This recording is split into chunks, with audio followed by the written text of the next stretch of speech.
So you thought you had a bad day? Well, maybe it could have been worse.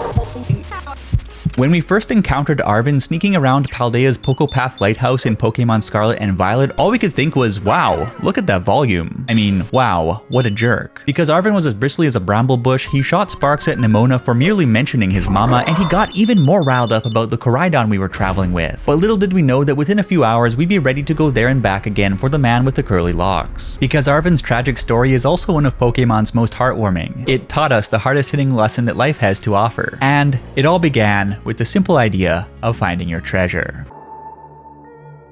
The Treasure Hunt is an independent study project at Paldea's Naranja Academy in which students set out across Paldea in search of their very own treasure. What that treasure may be is entirely up to the student, and at the obvious level, the treasure hunt could be something like becoming a champion, catching Goldengo, or having lunch with Professor Ryfort. But it turned out to be so much more to the heroes of Pokemon Scarlet and Violet. In any event, the idea of finding your treasure is the game's core theme. But what exactly is Arven's treasure? On the surface, the objective of Arven's treasure hunt is to track down the 5 varieties of Herba Mystica, legendary herbs with incredible health properties ranging from improving gut health and blood circulation to alleviating fatigue and body aches to boosting metabolism. According to the Scarlet Book, the Herba Mystica were originally discovered in the depths of the Great Crater of Paldea by the Area Zero exploration team 200 years ago. However, when scientists attempted to cultivate the plants on the surface, the Herba Mystica were snatched and eaten by 5 wild Pokemon who then transformed into powerful Titan Pokemon due to the herb's effects. These 5 Titans would become the guardians of the Herba Mystica, and that's the first catch of Arven's treasure hunt. That Arven isn't exactly a powerhouse trainer, so he would need our help to take down the Titans. But even after teaming up, Arven was still evasive about why exactly he was so obsessed with tracking down the Herba Mystica. He told us that he simply wanted to make food that would help Pokemon feel better, but not only would we soon discover that Arven's treasure hunt was actually a life or death matter, but also that, well,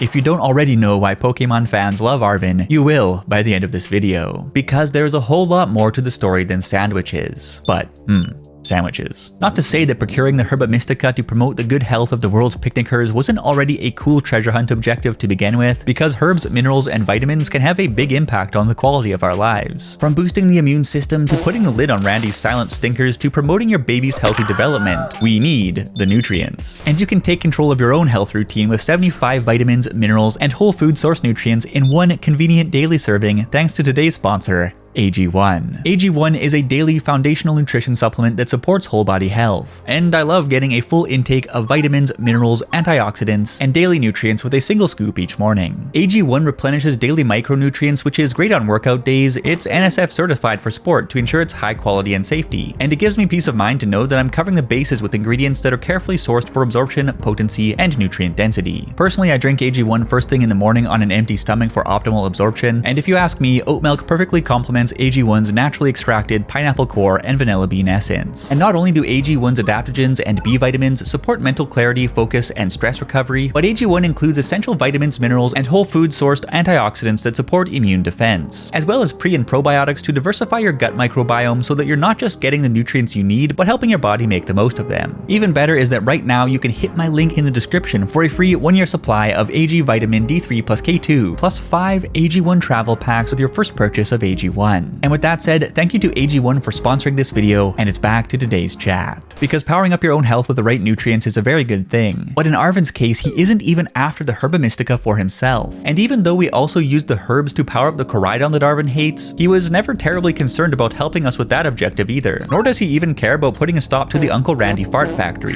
The thing is that whether it's me, you, or Fabio Jr., each of us will go through tough times in life where people dear to us fall ill or even pass away. And these experiences can be truly painful. As we will soon discover, Arven himself is no stranger to the pain of losing loved ones. And his story will hit particularly hard for anyone who has cared for a beloved pet with rapidly declining health. Because as it turns out, the reason Arven is trying to harness the powers of the Herba Mystica is to save his cherished partner Pokemon Mabostiff from dying of a grievous injury that can't be healed by either the Pokemon Center or Elvish medicine. But what's truly heartbreaking is that Mabostiff's poor condition is just one distressing outcome of a childhood that practically fell apart at the seams. And if we wind the clock back, whoops, not that far back, we can see why Arven had developed some anger issues by the time we met. As a child born to one distinguished Pokemon professor, or perhaps two distinguished Pokemon professors if the fan theories are true, Arven was on the fast track to a bright future, or so you'd think. But unfortunately, Arven was quickly deserted and left to fend for himself. First, his dad went out for milk and a pack of cigs, never looked back, and it must have been extra tough on the kid given how preoccupied his mom was with her work. But apparently Arven's mom wasn't too concerned about her son's feelings because sometime after the breakup, she abandoned Arven altogether to focus on her terrestrial phenomenon research at Area Zero, a mysterious place deep within the Great Crater of Paldea. And so Arven was left alone to raise himself at the Lighthouse Lab on Poco Path with nothing to show of his family aside from the odd bit of correspondence from his mom. But at least he had a Bostiff, right?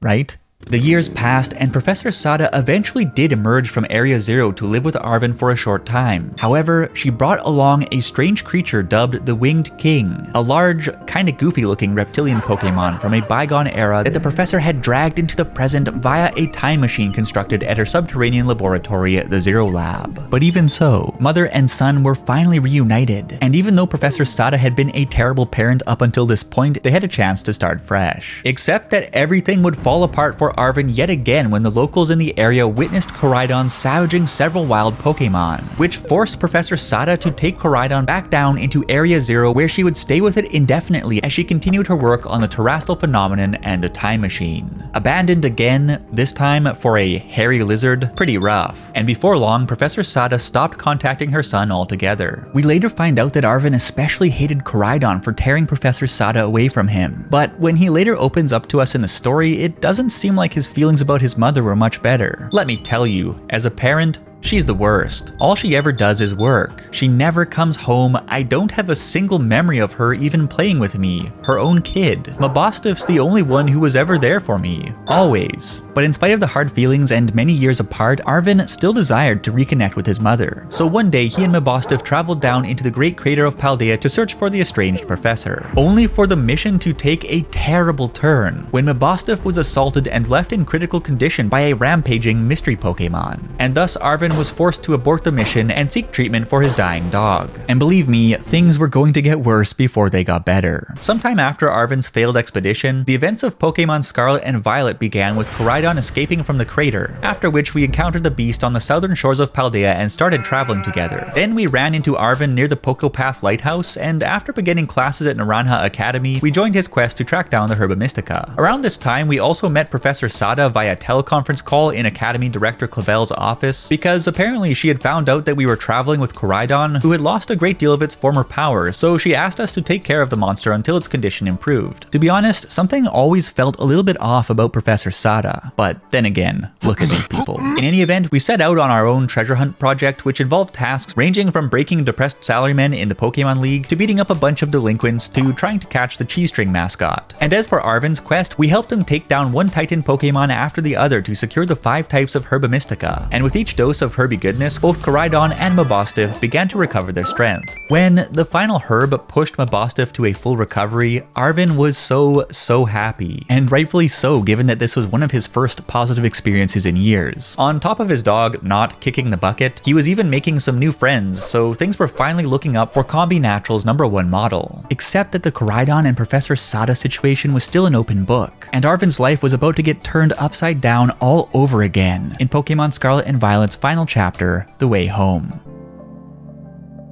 The Way Home is vanilla Pokemon Scarlet and Violet's final arc in which the game's 3 main storylines converge into one. For us and Nemona, the champion-ranked trainers who'd forged a somewhat unnerving rivalry. For Penny, the toothpaste head exile who'd made herself into a martyr to save her friends. And for Arven, the loyal companion for whom the biggest shock was yet to come. Up until now, we'd only ever interacted with Professor Sada in the video call hosted by Director Clavel when we first arrived at Naranja Academy, and during her Rotom phone briefs regarding Koraidon's power upgrades after each Herba Mystica snack. But we were about to untangle the truth about the Unga Bunga lady once and for all. Responding to her call for help, it was finally time to embark for the Great Crater of Paldea. So together with Arven, Penny, and Nemona, we mounted our powered-up Koraidon and flew down into the depths of the Great Crater until we reached Area Zero, the otherworldly place that somehow feels both wonderful and sinister at the same time. Upon our arrival, Professor Sada instructed us to come to the Zero Lab at the very bottom of Area Zero. Once we'd unlocked unlock the lab's entrance by activating 4 release mechanisms at 4 research stations in the area. We got to the dirty work even though it was hard to shake the feeling that we were about to open something best left unopened, and sure enough, when we arrived at the final research station, we found it in a truly dilapidated state, as if a terrible accident had occurred at the site many years ago. And it was then that Professor Sada contacted us once again, only to break into a mangled stream of greetings and apologies before cutting the call with the chilling line, initiating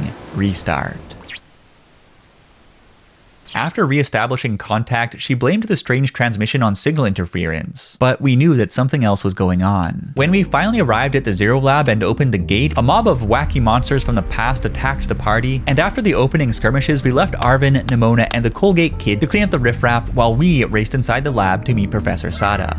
There, we found Professor Sada staring vacantly at the floor from a chair in the corner, and she spoke. Human presence detected within the Zero Lab. Deactivating sleep mode. With that, her eyes flashed red as she spastically quivered to her feet. It was truly creepy. And it was just as well that Arven was still outside fighting expired mushrooms. Because as we'd suspected since the eerie call at Research Station 4, this thing was not Arven's mother. Apparently, the real Professor Sada had sustained a fatal injury at Research Station 4 several years earlier when she used her own body to shield Koraidon in a territorial struggle against another of its kind. And the Professor Sada that we had been communicating with all along was in fact an AI construct implanted with the original Professor Sada's memories. And all of a sudden it was crystal clear why the professor had abruptly cut off communications with Arven. Because she was dead. But before her death, the original Professor Sada had tasked AI Sada with continuing her time machine project, only for AI Sada to soon realize that Jurassic World Dominion Pokemon Edition would really suck, and that the time machine had to be stopped before the powerful Pokemon it was pulling into the present day ravaged the entire world's ecosystem. However, AI Sada's programming prevented her from deactivating the time machine herself, which is why she, or it, needed our help.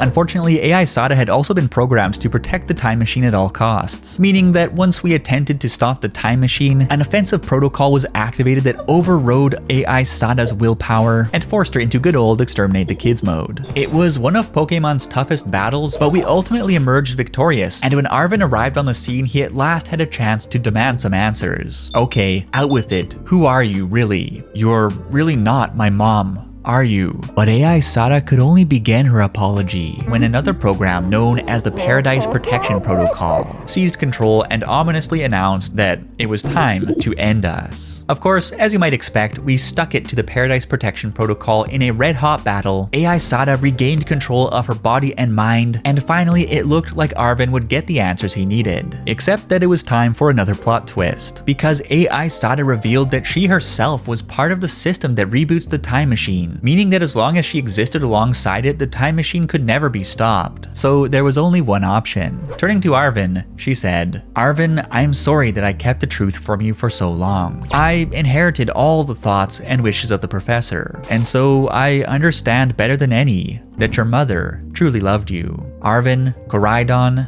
everyone, it is a little sad, but I'm afraid this is goodbye. Farewell, my free adventurers. I bid you adieu." And despite his objections, she activated the time machine one last time to blast herself into the past, severing the connection and breaking the reboot cycle forever. As you might expect, Arven found himself struggling to come to grips with what had just happened, as he was so close to making his family whole again, only to discover that it was all a lie. And yet, part of him wished he could just continue believing in that lie a little while longer. Once more, Arven was abandoned by his mother, and this time, she was never coming back. But we have to ask, where does this leave Arven at the end of Pokémon Scarlet and Violet? Because this isn't exactly a happy ending. Or is it?